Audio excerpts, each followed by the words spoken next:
जी। तो अब इसको जरा मैं वैसे ही, ये अब रिक्वायर्ड नहीं है जी, बिल्कुल भी रिक्वायर्ड नहीं है, प्लीज जरा जरा ध्यान से देख लें, रिक्वायर्ड बिल्कुल भी नहीं है। लेट्स से हम आगे इसको चलाते हैं। तो 31 नंबर 16 पर डेप्रीसिएशन करनी थी, वही पुराना सवाल, 1100 पकड़ते डिवाइडेड बाय 40, 41 नहीं करना, ठीक है ना, क्योंकि इस दिन खड़े होकर मेनी लाइफ निकालते थे ना, इस दिन उसने निकाल के दी तो हुई है इस दिन की 40, ठीक है। उसके बाद 710 के साथ भी यही, और बट ठीक है, पता समझ लग गया आपको, आगे चलता जाता काम, ठीक है। ओके, ये समझ आइए बात, ये ज्यादा अहम बात थी, किसी और सवाल में यूज हो सकती है। चलें जी, छोड़े यार, एक नंबर के लिए इतनी लड़ाई कर दी हमने।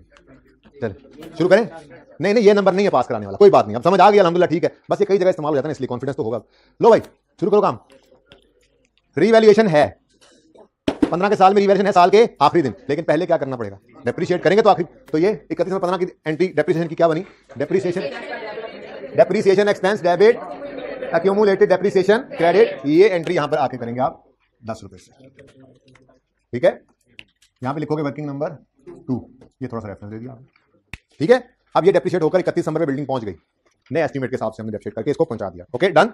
अब रीवैल्यूएशन का दिन आन पहुंचा, रीवैल्यूएशन पहला काम ट्रांसफर। अब देखो पहले डेप्रिसिएशन लिखने का फायदा, आपको डेट ऑफ रीवैल्यूएशन पे पता लग रहा है कि 600 नहीं 610। जो बच्चों ने पहले ट्रांसफर लिख लिया वो ज़बानी इसको देख लेते होंगे, कर तो वो भी मैनेज लेते हैं, कर लेते हैं मैनेज, लेकिन ये आसान काम हो जाता है। इसलिए मैंने कहा एक कैच है, फायदा हो जाता है कि आप पहले ट्रांसफर लिख दिया करो और फिर सॉरी पहले डेप्रिसिएशन लिख दिया करो फिर ट्रांसफर, ताकि आपको पता लग जाए कि ट्रांसफर जिस दिन होना है उस दिन तक कितनी डेप्रिसिएशन सामने नजर आ रही है वो पड़ी हुई, ठीक है। तो 600 और 10 610 हो गए।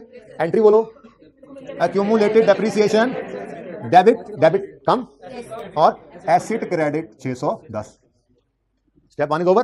फिर सरप्लस है लॉस की रिकॉर्डिंग है, सरप्लस है सरप्लस, एसिड बिल्डिंग डेबिट बढ़ा लो, बिल्डिंग डेबिट कितने से 710 से, और रीवैल्यू सरप्लस क्रेडिट वो यहां पे होता नहीं जी। बिल्कुल सही जा रहे हैं हम, देखो 1100 आंसर आया इसका, 1100 यानी इसकी रीवैल्यू अमाउंट, कोई डिस्पोजल नहीं है। यहां पे क्या है, नहीं यार डेप्रिसिएशन है ही कोई नहीं, क्यों तो भला ईयर एंड रीवैल्यूएशन, वो जो एक लेजर मैंने अभी तक नहीं बना के दिया आपको ईयर एंड रीवैल्यूएशन वाले सवाल का, जो आपने घर बनाया होगा, वो 3 रीवैल्यूएशन वाला, उसमें जिस साल रीवैल्यूएशन आई थी उस साल जीरो एक्यूमुलेशन का बैलेंस जीरो होता है।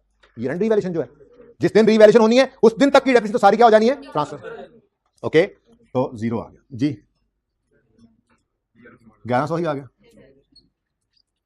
रीवैल्यूएशन मॉडल पूरा लिखा करो आप, रीवैल्यूएशन मॉडल ऐसे करके लिख लिया करें, ऐसी जगह बन जाती है ना, मेरे पास वैसी जगह कम होती है कि नीचे ये लिखूं बस, रीवैल्यूएशन मॉडल। मेथड कौन सा यूज किया आपने, पूरा लिखा करें, स्ट्रेट लाइन, कम से कम स्ट्रेट लाइन, मेथड चाहे ना लिखे, मेथड तो यहां भी लिखा होगा, ठीक है। और जो इधर यूज किया लाइफ वो बताओ,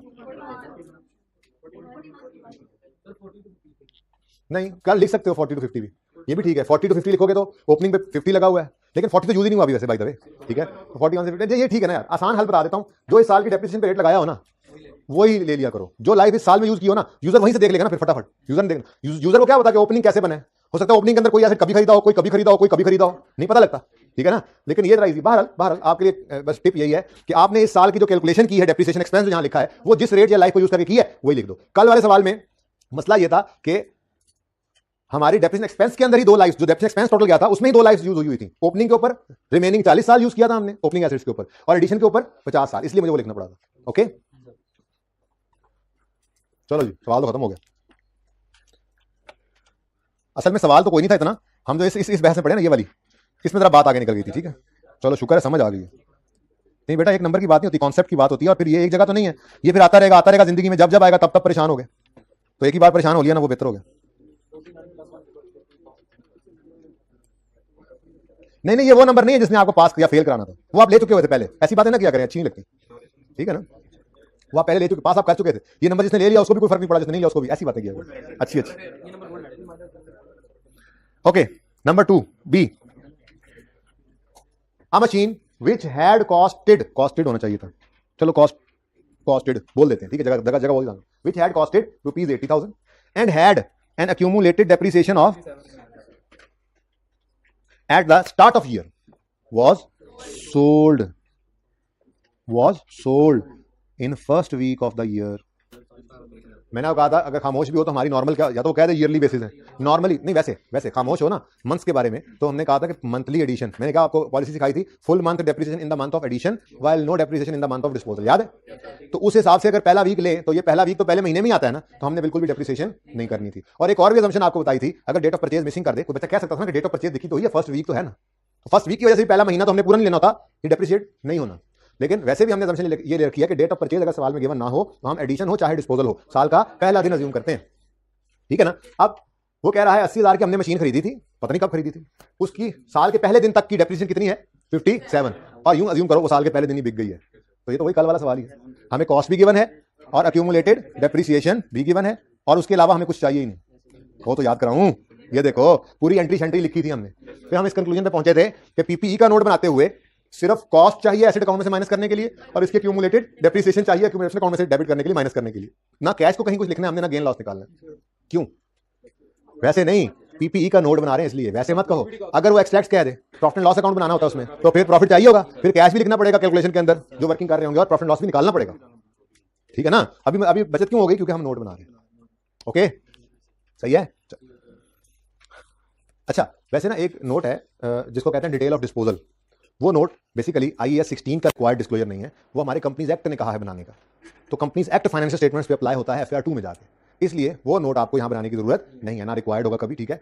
कहीं को पुराने सवाल के सोल्यूशन में मिल जाए, वैसे कोशिश तो की है निकाल दूं मैं इस दफा सारे इस तरह के, तो बहरहाल वो FR 2 में जाके बनाना सीखेंगे। सब नोट है, सब नोट, वो भी क्या होता है सब नोट है, दुम नहीं लगाई थी कल, ठीक है। तो वो दुमों के अंदर वो भी एक दुम लगती है, डिटेल ऑफ डिस्पोजल बताते हैं जी कॉस्ट इतनी थी, बुक वैल्यू इतनी थी, सेल प्रोसीड इतनी आई, गेन लॉस इतना आया, फलां बंदे को बेचा, इस तरह से करके मोड फलां था बेचने का, कुछ डिटेल हमसे ना कंपनीज एक्ट रिक्वायर करता है कि ये बातें बतानी है, सही है। तो जब डिटेल ऑफ डिस्पोजल का कभी सब नोट FR 2 में जाके बनाओगे तो वहां जाकर फिर आपको ये तीनों फिगर्स चाहिए होंगी, चारों बल्कि, ठीक है ना। ये मेन नोट के अंदर ये आया करेंगे और सब नोट में ये यूज हुआ करेंगे, लेकिन ये मैंने इसलिए कह दिया कि वहां जाके ये ना कहना सर ने तो कहा था बस ये होना, ठीक हो गया ना। अभी के लिए FR 1 के लिए आपका नोट का सवाल हो तो सिर्फ ये दो फिगर्स, ठीक है, नोट में सिर्फ ये दो फिगर्स। तो अभी वाले सवाल के अंदर तो मुझे एंट्री करने की भी जरूरत नहीं है, दोनों फिगर्स तो अवेलेबल है। 80 रुपए एसेट की कॉस्ट है और 57 इसकी एक्यूमुलेटेड डेप्रिसिएशन है, तो ये डिस्पोज हो रहा है, डिस्पोज एडिशन है, डिस्पोजल है, कितना जी 80 हो गया, और इसकी एक्यूमुलेटेड डेप्रिसिएशन 57 हो गया डिस्पोजल। तो बोलो स्टेप 1 एसेट अकाउंट क्रेडिट कर दिया कॉस्ट से, स्टेप 2 उसकी सारी जिंदगी की डेप्रिसिएशन डेबिट कर दी, स्टेप 3 और 4 अभी नोट बनाते हुए जरूरत नहीं है, ठीक हो गया। हाँ, डेप्रिसिएशन एक्सपेंस निकालते हुए ध्यान रखना, ऑन ओपनिंग एक्सक्लूडिंग डिस्पोजल करते हुए इसको निकालना होता है ओपनिंग में, ठीक है ना जी। आगे चले, एडजस्टमेंट इज ओवर, हाँ एडजस्टमेंट हो गई। नेक्स्ट है, a new machine was purchase on 30th April, following cost were incurred, purchase price before discount inclusive of reclaimable, यानी रिक्लेमेबल, रिफंडेबल, एडजस्टेबल, इसको तो ऐड करने पड़ा है ना, ऐड इसको ऐड करते हैं ना, नहीं इसको ऐड नहीं करते, इसको इग्नोर करना होता है। अगर अलग पड़ा होता तो adjustable tax, refundable tax asset की कॉस्ट में ऐड नहीं करना, अगर अलग पड़ा हो तो इग्नोर करेंगे, लेकिन अगर इंक्लूडिंग हो तो फिर माइनस, यानी कि 3 माइनस करेंगे हम 20,000 में से, ठीक है ना। फिर ट्रेड डिस्काउंट भी क्या होगा माइनस 1,000 रुपए का, फिर 500 ये ऐड होगा, ठीक है ना, ये माइनस हो जाएगा, ये ऐड हो जाएगा, उसके बाद ये भी ऐड हो जाएगा, और लास्ट इज नो सर वाले हाथ का बता दें हैं, मुझे देखना चाह रहा था कि कौन है जो ये कह रहा है, क्योंकि ये इंटरेस्ट एसेट की कॉस्ट में सिर्फ तब ऐड होता है जब आपने IAS 23 पढ़ा हुआ हो, इसलिए मैं सोच रहा था कि कैसे कहां से जवाब आ गया, ठीक है ना। तो बेसिकली आपने जितना आज तक अकाउंटिंग को पढ़ा है, जाना है, उसके अंदर आप इंट्रो में यही सीख के आए हैं, वो आप तो इंट्रो पढ़ के भागने वाले लोग हैं ना, आप इंट्रो में यही सीख के आए हैं कि इंटरेस्ट एक्सपेंस को एसेट की कॉस्ट में ऐड नहीं करते। उसकी वजह यह है कि आपने एसेट हमेशा बने बनाए खरीदे हैं। अब हम यहाँ पर शायद दूसरे या तीसरे नंबर पर वो टॉपिक पढ़ेंगे बोरिंग कॉस्ट का, वो स्टैंडर्ड जो है वो हमें ऐसे एसेट्स के बारे में बताता है जो हम खुद बना रहे हों और बनने में अच्छा खासा अरसा लें, 3-4 महीने का अरसा लेट से। तो जैसे उस एसेट के बनते हुए मटेरियल, लेबर, ओवरहेड्स के खर्चे उसकी कॉस्ट में ऐड हो रहे होते हैं, वैसे ही अगर उस एसेट को बनाने के लिए लोन लिया, उस पर इंटरेस्ट दिया, तो IAS 23 कहता है उतने अरसे का वो ऐसा वहीं पे जाके देखेंगे, इंटरेस्ट भी एसेट की कॉस्ट में ऐड कर दो, ठीक है ना। लेकिन ये सिर्फ इंटरेस्ट सिर्फ कब ऐड होता है एसेट की कॉस्ट में, जब वो बनने में, ओ भाई अहम बात कर रहा हूं यार, तुम लोगों ने अपना जी क्वालिफाइंग एसेट जी नाम वहीं पे लेंगे जब टॉपिक आएगा, फिलहाल बात सुने, फिलहाल क्या कह रहा हूं मैं, इंटरेस्ट एसेट की कॉस्ट में सिर्फ तब ऐड होगा जब वो बनने में अच्छा खासा अरसा ले रहा हो, ठीक है। वो पूरा टॉपिक पढ़ेंगे हमने, उसके ऊपर तकरीबन 8-10 दिन लगाने हैं कम से कम, ज्यादा ना लगे तो, ठीक है। अब ये जो एसेट है इसके बारे में ऐसी कोई बात नहीं लिखी हुई, या जो भी इस तरह के एसेट, जैसे मैंने जो जिस एसेट की बात की है वो बिल्डिंग है जो बन रही है, हम खुद बिल्डिंग बना रहे हैं, हमने बिल्डिंग बनाने में 6 महीने लगा दिए, बोरिंग कॉस्ट यानी इंटरेस्ट उस 6 महीने का लेट्स से फिलहाल 6 महीने का एसेट की कॉस्ट में ऐड कर देंगे। दूसरी बिल्डिंग हमने खरीद ली, बनी बनाई, पैसे दिए, चाबी ली, चाबी खोली और अंदर जाके यूज करने लग गए। अब हो सकता है ये बिल्डिंग भी खरीदने के आपके पास पैसे ना हो, आप बैंक से लोन लेकर ये बिल्डिंग खरीदें और उस पर इंटरेस्ट भी पे कर रहे हो, लेकिन वो इंटरेस्ट आपका एक्सपेंस होगा, वो इस बिल्डिंग की कॉस्ट में ऐड नहीं होगा, क्योंकि ये तो बिल्डिंग रेडी स्टेडी एप्पल गो थी, ठीक है। अब ये फर्क जो है ना, फर्क ये इंशाल्लाह आप मजीद पता लगेगा IAS 23 में जाके। फिलहाल के लिए सिर्फ इतनी बात याद रखो कि अगर बिल्डिंग बनने में अच्छा खासा अरसा लगेगा, हम खुद बना रहे हैं जब, ठीक है ना, तो फिर उसमें ये इंटरेस्ट ऐड होने का खर्चा है, वो अभी स्टैंडर्ड नहीं पड़ा हुआ। जब ऐसी कोई बात नहीं होगी तो जैसे इंटर में पढ़ रखा है ना आज तक, इंटरेस्ट कभी भी एसेट कॉस्ट में ऐड नहीं होता, वो ऐसे ही करना है। असल में उस वक्त आपने IAS 23 नहीं पढ़ा, सिलेबस में नहीं है ना, तो आपने किसी ऐसे एसेट का जिक्र ही नहीं किया था। एसेट बने बनाए खरीदते हैं आप, या 1-2 दिन के इंस्टॉलेशन वाले होते हैं, सिंपल से, ठीक है ना। तो बना बनाया एसेट जब भी खरीदना है तो चाहे वो उधार लेकर खरीदे, आपके पास पैसे नहीं थे और आपने उसके ऊपर लोन लेकर खरीदा और फिर लोन पे इंटरेस्ट दे रहे थे, तेरे वो आपका इंटरेस्ट एक्सपेंस होगा, एसिडी कॉस्ट में ऐड नहीं होना। तो ये वही था, ठीक है। इसका मतलब अगर हम मशीन की कॉस्ट निकालना चाहें तो परचेज प्राइस 2000 है, 200 है माइनस 3 कितना हो गया? अच्छा 20 है, ठीक है जी, 17 आ गया।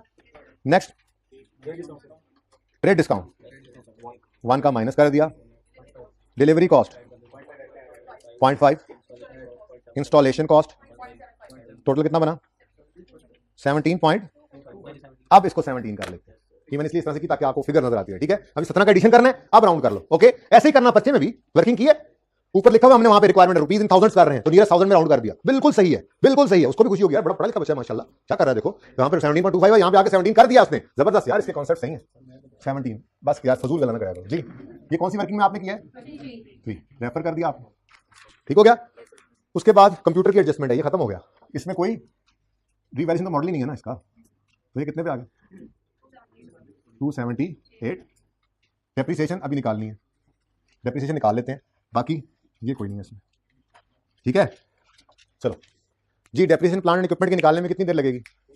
30 सेकंड है आपके पास। On opening excluding disposal reducing balance method है, जल्दी करो। पहले दिन में जो पढ़ा था वो भी अभी तक यूज हो रहा है, तो मैं कहता नहीं था उस वक्त नहीं सुनते थे आप लोग, अहम बातें, अहम चीजें, अहम क्लासेस हैं, जोर लगा लो, समझ लो। अब जो नहीं समझते थे वहां पे अब पछता रहे हैं,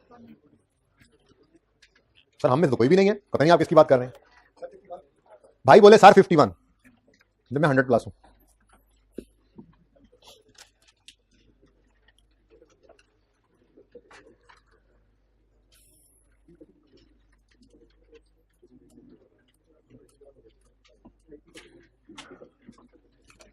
जी बच्चों, कितने बच्चे निकाल चुके? एक बच्चे निकाल चुका, 2। अच्छा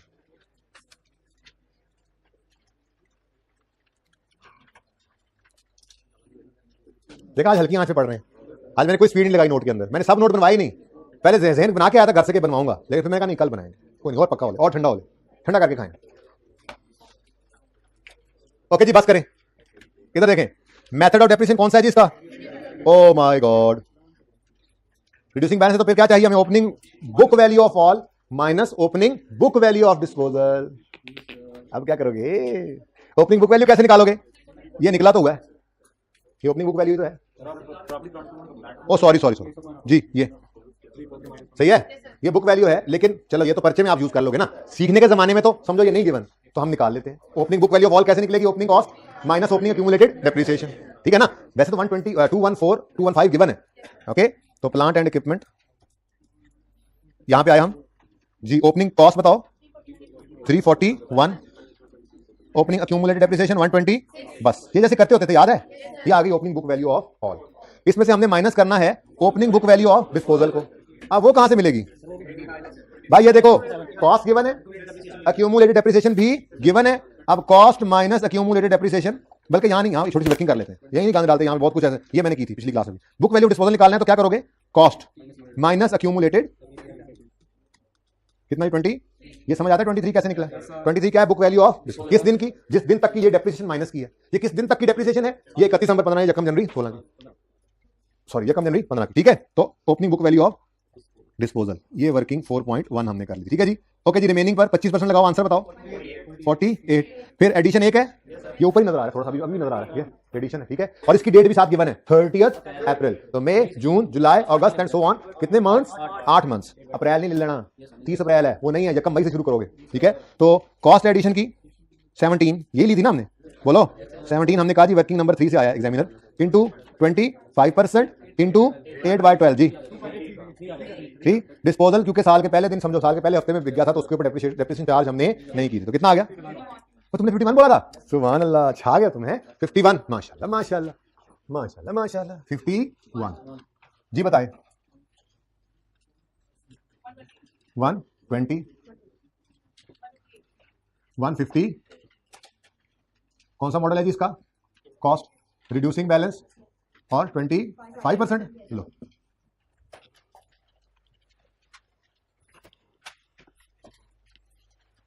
आज का मेन कॉन्सेप्ट वही था असल में, वो बहुत उसके ना बहुत परवेसिव इफेक्ट्स हैं उस एडजस्टमेंट के, वो एक सवाल में नहीं कई सवालों में आपको जाके मिलनी है, तो हर सवाल में टाइम ज़ाया करने की बजाय हमने एक बार उसको अच्छे तरीके से समझ लिया। अब हर सवाल में उसको अप्लाई करेंगे और जो अप्लाइड नॉलेज बन जाएगा तो फिर वो ज्यादा अच्छा समझ आने लग जाएगा। लो जी लास्ट पॉइंट है, ऑन यकम January it was decided to change the method of providing depreciation on computer equipment from existing method to 40% reducing balance. ये भी चेंज इन एस्टीमेट है, ठीक है। कंप्यूटर में ना कोई एडिशन है ना कोई डिस्पोजल है, इधर देखो कोई एडिशन नहीं कोई डिस्पोजल नहीं कुछ भी नहीं है, पर्चे में क्रॉस नहीं लगाने, बस कुछ लिखना ही है, डायरेक्ट 618 लिखो, ठीक है। अब लेकिन मसला क्या है, डेप्रिसिएशन तो होगी, ठीक है, ट्रांसफर कोई नहीं है, डिस्पोजल कोई नहीं है, लेकिन डेप्रिसिएशन तो होगी ना, फॉर द ईयर एक्सपेंस तो चार्ज करना है। अब वो कैलकुलेट करना है जी, और साल के पहले दिन उसने बताया, साल के पहले दिन दिया तंग आके, ऑन यकम January it was decided to change the method, ठीक है। अब यकम जनवरी 15 पे मेथड चेंज हो गया, बोलो इसका मतलब यकम जनवरी 15 की डेट पे खड़े होकर हमें चाहिए होगी बुक वैल्यू, और उस दिन रेट उसने निकाल के दे दिया, हमें लाइफ निकालने की जरूरत नहीं, उसने लाइफ वगैरह निकाली होगी, खुद ही रेट निकाल दी, रिड्यूसिंग बैलेंस है ना, उसने रेट निकाल के दे दिया। इसका मतलब अगर अगर अगर ये एस्टीमेट चेंज ना होता तो 617.8 618 पर 33.33% लगता, ये कॉस्ट है, ऐसे ही है ना, बोलो। लेकिन ऐसा नहीं हुआ क्योंकि एस्टीमेट बदल गया, तो अब यकम जनवरी 15 31 दिसंबर 14 यानी यकम जनवरी 15 पर खड़े होकर हम बुक वैल्यू निकालेंगे। वो निकली हुई है वैसे तो, ये 112, ये 112 की बुक वैल्यू है और 40% is the rate of depreciation. कोई मसला इसमें, ये बात क्लियर है, सबको समझ आ रही है? तो फिर हम यहां पर डेप्रिसिएशन ऑफ कंप्यूटर इक्विपमेंट में ही निकालेंगे। ऑन ओपनिंग कोई डिस्पोजल है नहीं, लेकिन ओपनिंग की क्या चीज 120 क्या है जी, बुक वैल्यू। अच्छा 112 है, ये बुक वैल्यू क्यों ली है? नहीं, बुक वैल्यू इसलिए लिया कि एस्टीमेट चेंज हो गया, बुक वैल्यू ना होता फिर एस्टीमेट चेंज हुआ है, फिर भी यही करते, सिर्फ लाइफ बदल के स्ट्रेट लाइन ही रहता, लेकिन लाइफ बदल जाती तब भी यही काम करते, तब भी इस बुक वैल्यू को लेते और उस नई लाइफ के हिसाब से डेप्रिशिएट करते। ये कॉन्सेप्ट ना खराब कर, रिड्यूसिंग बैलेंस इसलिए कर रहे हैं, ये हमने रिड्यूसिंग बैलेंस की वजह से थोड़ी किया, असल कॉन्सेप्ट ना भूलो, ठीक है, काम तो उससे भी चल रहा था, पर काम मत चलाओ ना, समझो पूरी तरह से बात, ठीक है, समझो मेरी बात को, समझो। इनटू 40% जी, ना कोई एडिशन ना कोई डिस्पोजल ना कोई आगे ना कोई पीछे जी,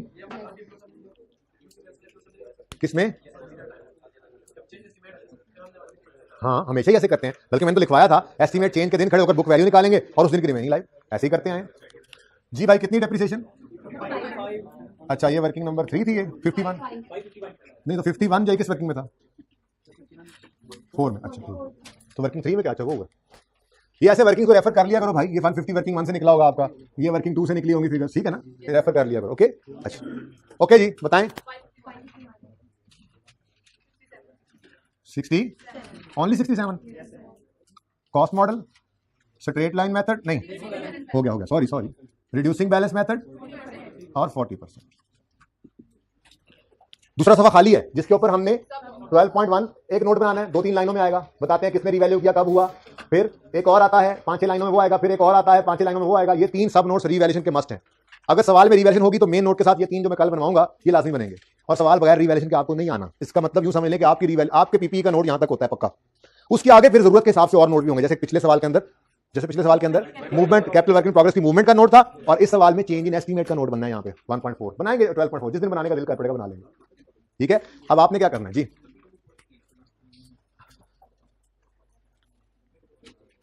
समझ नहीं आ रही? नहीं समझ आ रही? Opening book value of all assets minus opening book value of disposal, क्योंकि रिड्यूसिंग बैलेंस मेथड था, ओपनिंग की डेप्रिसिएशन आ गई, ये एडिशन हमने किया था ऊपर जो मशीन खरीदी है उसके ऊपर 8 महीने की डेप्रिसिएशन आ गई, डिस्पोजल पे कोई डेप्रिसिएशन नहीं। सबर यार, अच्छा जी,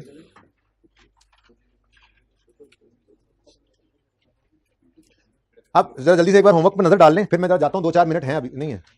मेरा दिल था वो सवाल, बहरहाल वो सवाल आइडेंटिफाई तो कर लेना, उस सवाल के अंदर जो गलती है उसको आप सही कर लेंगे ना, तो सवाल किया था शुरू में। बहरहाल होमवर्क में है ये वाला सवाल और फैम वाला सवाल, ये एक सिटिंग में करने हैं, हर सवाल को 15 मिनट में करना है, इससे ज्यादा टाइम नहीं लगना चाहिए जी, फिर करना है, एक सिटिंग में दोनों करने, मैंने अर्ज किया एक सिटिंग में दोनों करने, आधे घंटे के अंदर दोनों सवाल करके उठना है, और इससे ज्यादा टाइम नहीं लगाना, 15-15 मिनट ईच। उसके बाद अच्छा तरतीब यही रखनी है होमवर्क की प्लीज, उसके बाद पियानो लिमिटेड वाला सवाल आपने सॉल्व करना है, ठीक हो गया। उसके बाद केएल और यूएल, ये 2 सवाल थे लेक्चर 16 में, जिनके अंदर मैंने डिस्पोजल सिखाया था आपको। केएल होमवर्क में था, वो डिस्कस नहीं हुआ था, वो भी हो जाएगा डिस्कस। और यूएल प्लीज यार, ये क्यों नहीं सुन रहे हो भाई, क्या मसला है यहाँ पे, क्लास अभी चल रही है, खत्म हो गई है अभी, मैंने क्या बात की बताओ जरा, ये भाई क्लासेस वाले भाई क्या बात की मैंने अभी? नहीं ठहरो, तुम्हें जिससे पूछो उससे बात, हाँ क्या बता रहा हूँ, क्या बताया? 1 मिनट यार, तुम चुप करो, और यार आप नहीं, अब ब्लू कपड़े, आप एन आपके आगे एक बंदा बैठा हो, एन आपके आगे जी, क्या केएल, क्या को क्वेश्चन, क्या क्वेश्चन? क्या उसको क्या करना है? नहीं, उसको तो मैंने कहा हमने सॉल्व किया हुआ है। प्लीज यार देखो, क्लास में जब तक वो साथ खड़ा होता है वो क्लास ही चल रही है, ठीक है। और मैं बड़ी अहम बात कर रहा हूँ, तरतीब गड़बड़ करोगे होमवर्क की तो फिर चारों टायर उत्ते होने ਤੁਹਾਡੇ कार से, फिर मुझे ना कहना, फिर कहना नोट नहीं बनाना आया, फायदे कोई नहीं, मैं 3 दिन से जो खप रहा हूँ। अब सुनो, पहले तो ये दोनों सवाल एक सीटिंग में कर लोगे, नोट की बुनियाद पक्की हो जाएगी। अब यूएल हो चाहे केएल हो, केएल का सवाल तो डिस्कस ही नहीं ना किया था मैंने सिरे से, लेकिन जो यूएल वाला सवाल था उसमें मैंने सवाल की एंट्रीज वगैरह सब करवा दिया था, ठीक है, ये सारा सवाल कर लिया था, लेकिन इसकी रिक्वायरमेंट उस दिन छुपा दी थी। अगर आज गौर करो ना तो रिक्वायरमेंट इसकी प्रिपेयर नोट बनाना है। अब नोट आपने बनाना है, लेकिन मसला यह है कि इसमें डिस्पोजल भी है रीवैल्यूड एसेट का, ठीक है। तो कोशिश करनी है, जाहिर सी बात है। मैंने इसीलिए कहा कि पहले वो दोनों सवाल कर लेना ताकि जो बुनियाद बनवाई है वो ना हिले। बाकी ये सवाल मैंने कल तो करवानी है। अब सिर्फ यही नहीं, जो केएल वाला सवाल पियानो तो करना ही है, पियानो तो करना ही है, तो पहले कर लेना ना, ये आखिर में 2 करने हैं। ये जो केएल वाला सवाल होमवर्क में दिया था इसके अंदर भी रिक्वायरमेंट नोट ही है, यानी अब आपने ये दोनों के नोट ट्राई करने हैं, लेकिन आपने तरतीब क्या रखनी है? होमवर्क की तरतीब यही है जो आपके हैंडआउट में लिखी हुई है, ठीक है। ये तो पहले ये दोनों सवाल करने हैं, फिर पियानो वाला करना है, फिर ये दोनों को ट्राई करना है, ओके। अब आखिरी बात सुन लो और फिर छुट्टी करो। यार वो सवाल किसमें था जिसमें लाइफ उसने दे दी थी, होमवर्क दिया था? ये ले भाई, इस सवाल के अंदर रिमेनिंग लाइफ किस दिन बताई है उसने? 1 जनवरी 2016। तो इसलिए इस साल के अंदर इस वर्किंग को कुछ चेंज करने की जरूरत नहीं पड़ी। 1 जनवरी 16 पर ही रिवैल्यू कर रहा है और उसी दिन ही लाइफ एस्टीमेट चेंज हो रहा है, ठीक है ना। पिछला साल तो गुजर चुका हुआ है, इस साल के वैसे ही स्टार्ट में खड़ा है और इस साल से हमने वैसे ही इसको यूज करना है, तो इसलिए ये कॉन्सेप्ट एप्लीकेबल नहीं होता। बच्चे पूछते हैं ना कि जी वहां पे तो ऐसे किया था, वहां पे क्यों इग्नोर किया? अब आप हर सवाल में लगा सकते हैं, जितना टाइम हमने आज लगा दिया ना इसके ऊपर, अब आप हर सवाल के ऊपर इस कॉन्सेप्ट को लगा लेंगे, ठीक है ना। पियानो वाले सवाल के अंदर आखिरी बार पियानो वाले सवाल के अंदर दो चीजें एस्टीमेट चेंज में आ रही हैं, 2 चीजें एस्टीमेट चेंज हो रही हैं। एक रेजुअल वैल्यू, ये भी ईयर एंड पे है, दूसरी लाइफ जो अलग से बताई।